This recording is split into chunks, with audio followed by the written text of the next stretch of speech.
Hi everyone, I think we're live. So for those new here, my name's Nicki. I'm an author and editor and I post videos here on YouTube about writing, editing, reading and all the other things I love. And it's the reading we're here for today. It's the end of the month pretty much and it's time to talk about what books I've been reading during July. As I said in my TV and film video, sorry I'm looking a little bit rough today. It's just been a bit of a week change of routine with lockdowns and I haven't been sleeping very well, so I'm just a little bit tired. So please bear with me. We'll do the best we can. I'm starting to get back to normal routine as of today. Our lockdown just ended, so hopefully I can catch up on some sleep in the next few days.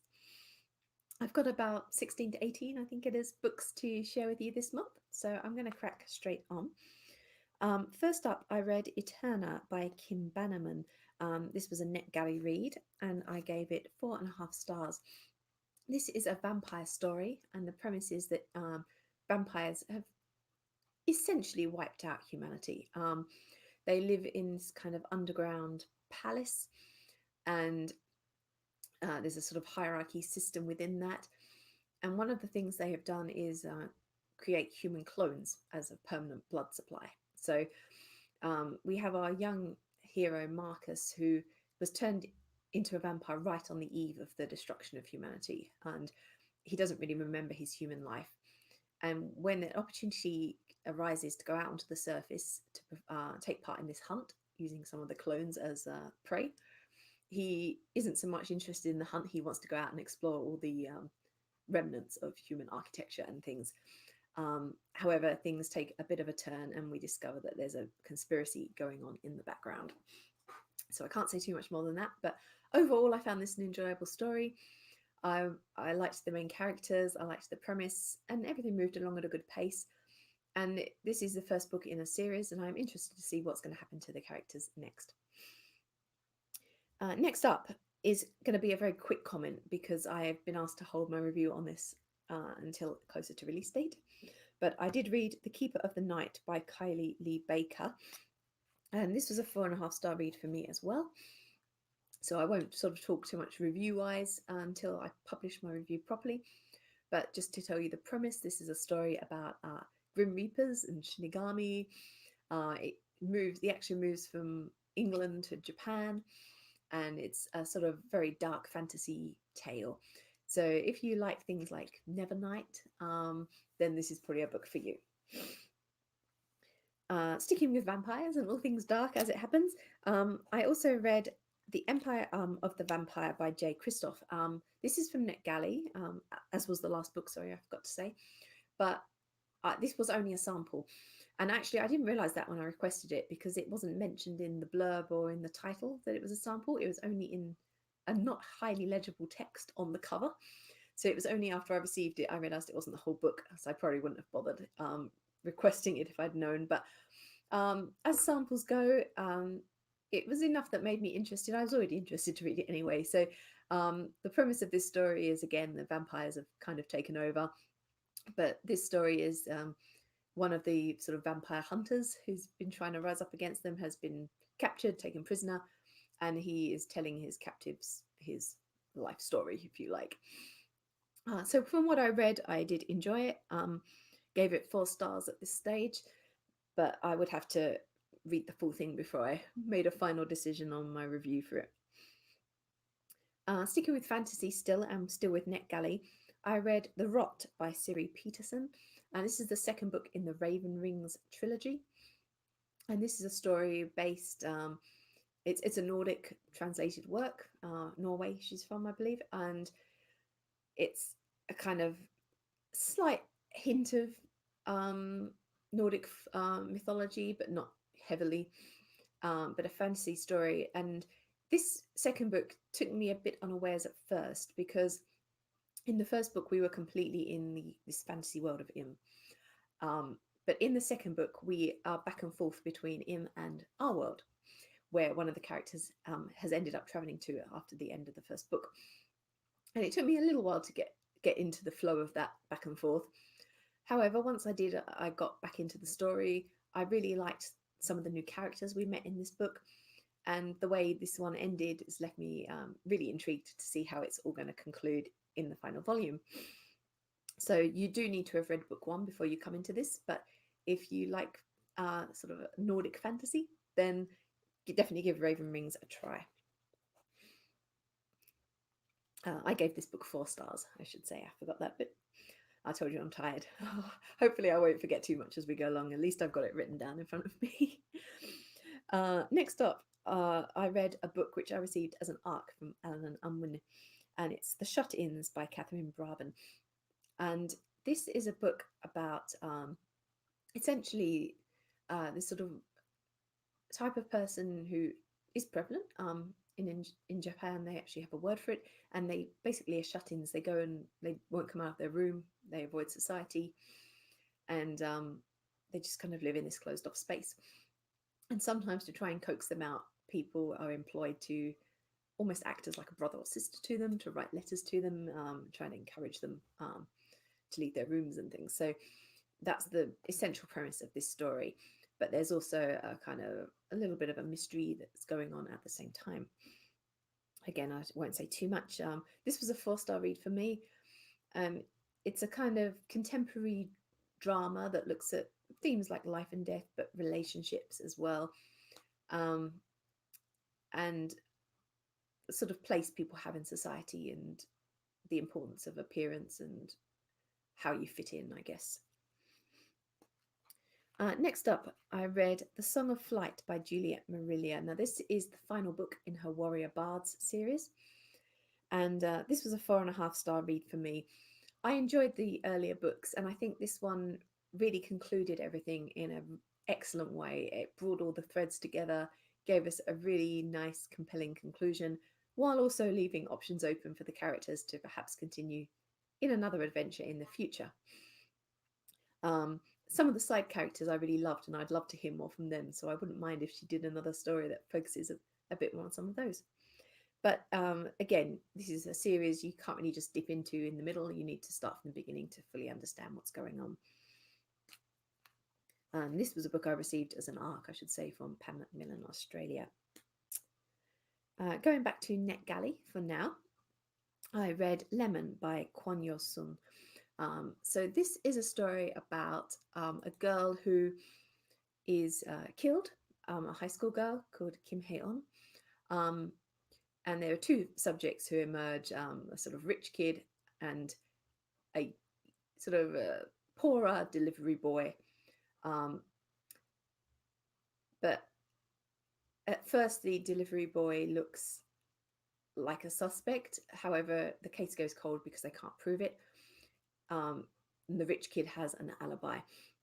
And so the years have passed, and we eventually come back to trying to work out exactly what happened to Haeon.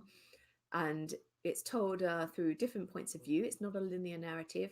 We're just spending a bit of time with different people involved and piecing together the events from their testimonies, I guess, in a way, and their remembrances. So it's a sort of themes of things like guilt and retribution, but it's also looks at ideas of trauma and grief and how people cope with that. So it's a very short read, but it was very captivating. It packed a lot into its page count, and overall I found it really interesting and thought-provoking. So it was a 4.5-star read for me. Next up, I read Bodyguard by Dassy Bernhard, and this is a gay romance piece, contemporary gay romance set in Korea. And we have a story where we have a young businessman, a young heir to a company, who employs a bodyguard after he sees him risk his life to rescue some K-pop idols from being kidnapped. And obviously, I've said this is a gay romance, so there is the romance element going on between them, but there's also this other subplot of this kind of human trafficking and bits and pieces that are going on as well that they're having to try to foil. For me, this was 3.5 stars. I liked the characters. I would have liked to have seen the perspective of the other character as well, because we saw everything through just one pair of eyes. And it sometimes felt like there was a bit too much trying to go on, because there's also a fantasy element, because the bodyguard has sort of superhuman powers as well. And it's where have those come from and who is he really? And it just felt like that was too much. I would have cut that part of the story and just concentrated on the other aspects, because there was just like throwing all this stuff at it, and we didn't have enough time to really get to grips with some of the ideas. So that's why it got 3.5 stars for me. I thought there were really great moments. There were bits I loved, but it just was a bit too busy for the amount of time we had for the story. Next up, I read. I should say I read volume 13 of Platinum End, the manga by Oba Anabata.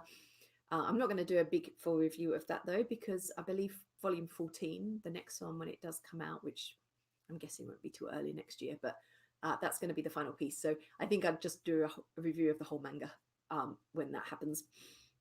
But moving on from there, I got another arc from Pan Macmillan Australia, which was The Airways by Jennifer Mills.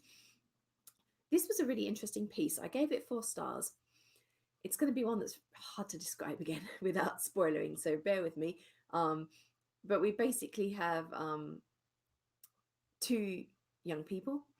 One of them has dashed off to China to try to essentially run away from events that have taken place.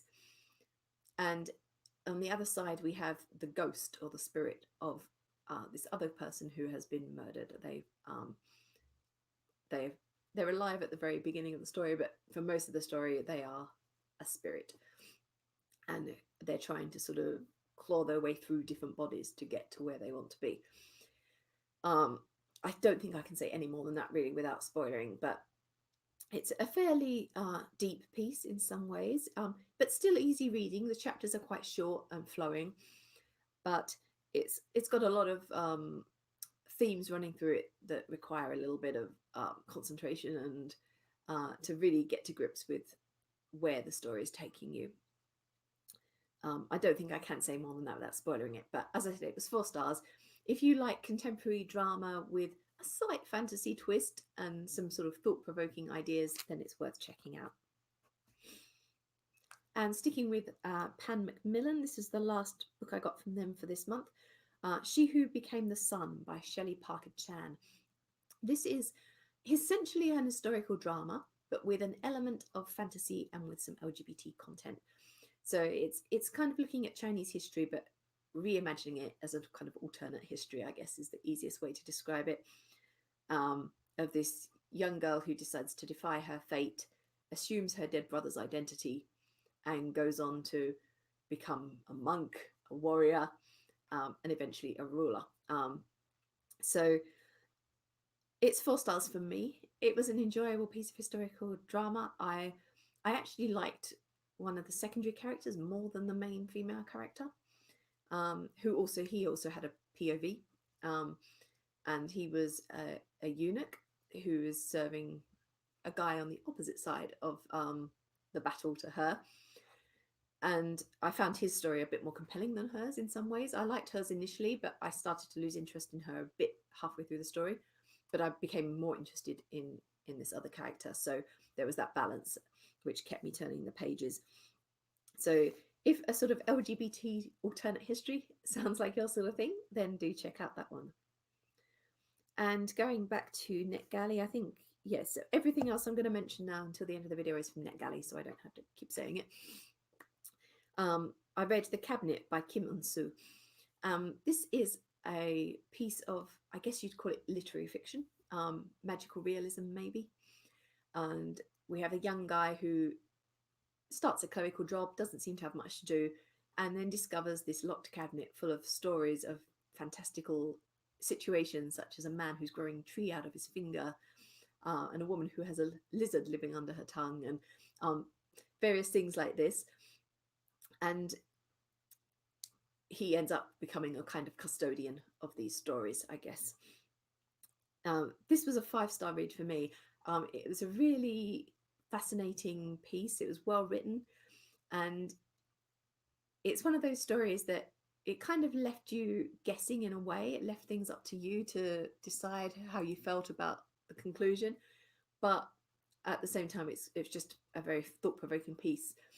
Just looking at kind of almost modern life and like human reaction to modern life and the speed of modern life. So if that sounds intriguing to you, do check out the cabinet. Next up, a manga, a boys love manga called Glass Syndrome by Eiko Ariki. And this was a story of two high school boys. One of them has suddenly stopped coming to school, so the teacher sends the other guy to go and check on him. And essentially, this is one of those dramas where you have two people that perhaps wouldn't normally have coming together under just intriguing circumstances, I suppose. And I liked the development of their relationship. I thought it happened at a believable pace. It worked quite well. This is not a sort of highly erotic one. This is more like a sweet building romance kind of thing. So if that sounds like your sort of thing, I gave it 4.5 stars. It's nicely drawn, nicely presented, and an enjoyable story. Next up, I read The Story of the Country House by Clive Aslet. And this is a non-fiction book looking at the history of English country houses and country estates.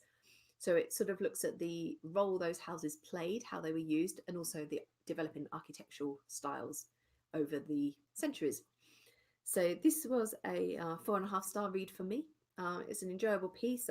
I'm someone who really enjoys visiting stately homes and country houses. And so it's just really fun and informative to get a bit more background on the history of how they sprang up and how they developed over time. We're nearly there. We got 3 more to go.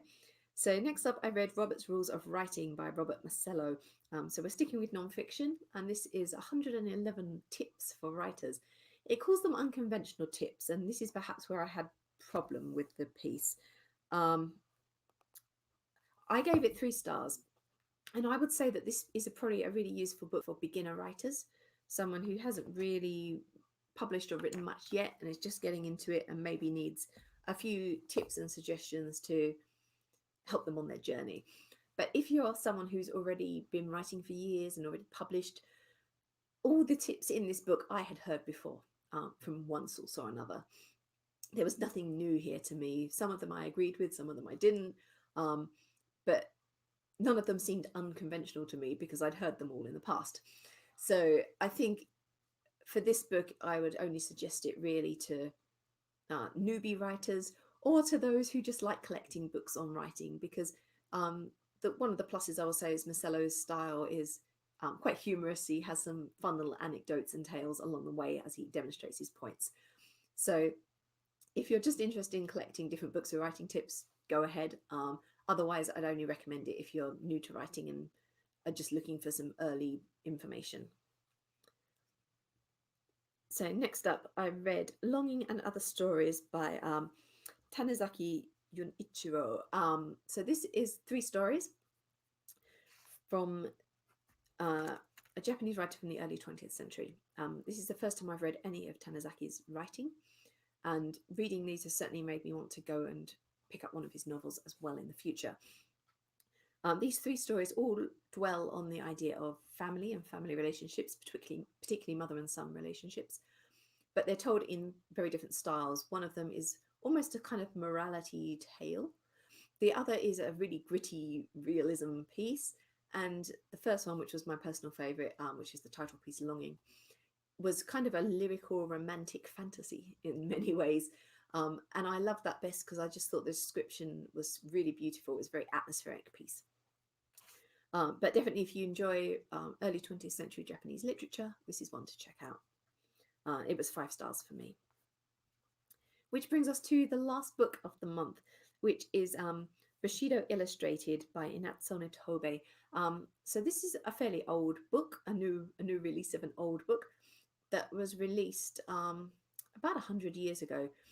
And it was written in English, and so it was aimed at an English audience to explain to them about Japanese kind of moral education, moral beliefs, and the sort of chivalry, if you like, of the samurai period, the feudal period.